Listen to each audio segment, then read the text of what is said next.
Good afternoon বন্ধুরা, চলে এলাম আজকে লাঞ্চের থালি নিয়ে।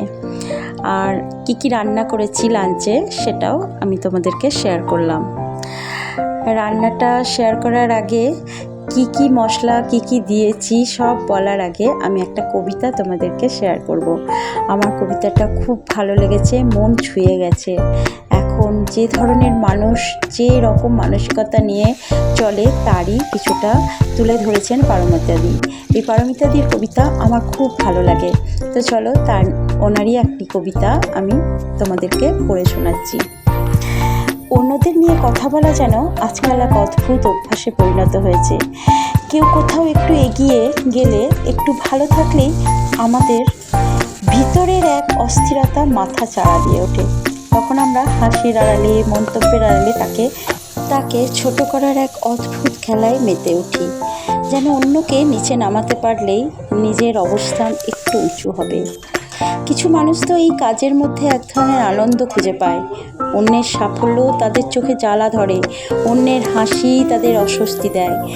তাদের আঙুল সবসময় অন্যের দিকে তাক করা, যেন দোষ খুঁজে বের করাই জীবনের একমাত্র কাজ। কিন্তু কখনো কি আমরা থেমেছি, ভেবেছি এই আঙুলগুলো যখন অন্যের দিকে তুলি তখন বাকি তিনটে আঙুল ঠিক আমাদের দিকে ফিরে থাকে? আমরা কি কখনো নিজের সঙ্গে প্রশ্ন করেছি আমরা যা করছি, যেটা করছি সেটা ঠিক কিনা? তো চলো বন্ধুরা, এই হচ্ছে কবিতা।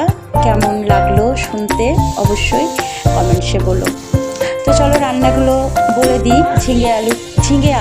আলু নয়, ঝিঙে পেঁয়াজ দিয়ে পোস্ত করেছি। ঝিঙেটা প্রথমে পোস্ত করে নিয়েছি, তারপরে পটল, আলু, চিংড়ি আমি সব কেটে রেখেছি, সেটাই কষতে দিয়ে দিলাম। চিংড়িগুলো প্রথমে ভেজে নিয়েছিলাম, তারপরে আলু পটল কষতে কষতে এদিকে আমার একটা পার্সেল এলো। তো পার্সেলে কী আছে সেটাও তোমাদের কি শেয়ার না করলে আমার মনে শান্তি পাবো। তো চলো কি আছে দেখো। দুটো ক্যান অর্ডার করেছিলাম, তেলের ক্যান। দারুণ সেরামিকের ক্যানগুলো এসছে, জানো তো, 500 ml ক্যানগুলো বেশ ভালো লাগলো দেখতে, অর্ডার দিয়েছিলাম। তো চলো আবার এসে দেখি কষতে কষতে যে চলে গেছিলাম তো পার্সেলটা আনতে।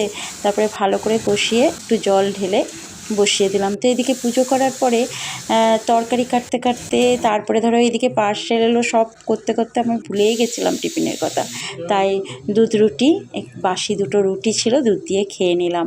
আর এদিকে কুকারে আমি বিউলির ডাল ভিজতে দিয়েছিলাম, তো কুকারে সেদ্ধ করতে বসিয়ে দিলাম নুন, হলুদ, তেজপাতা দিয়ে। আর এদিকে তারপরে টিফিন করে এসে দেখছি আমার পটল চিংড়ি রেডি।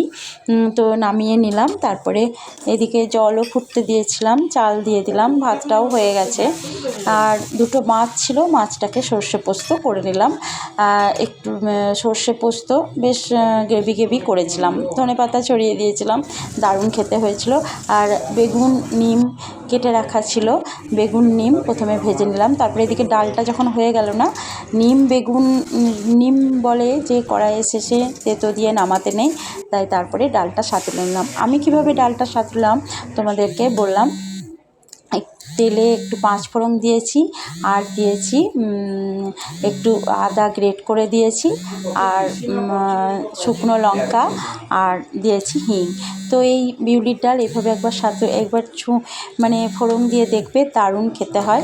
তো এই হচ্ছে আজকের মেনু। স্যালাড তো ছিলই। তো চলো আজকে অনেক গল্প হলো। সকলে খুব ভালো থেকো, সুস্থ থেকো। চলো এখানে আজকের মতো বিদায়, টাটা।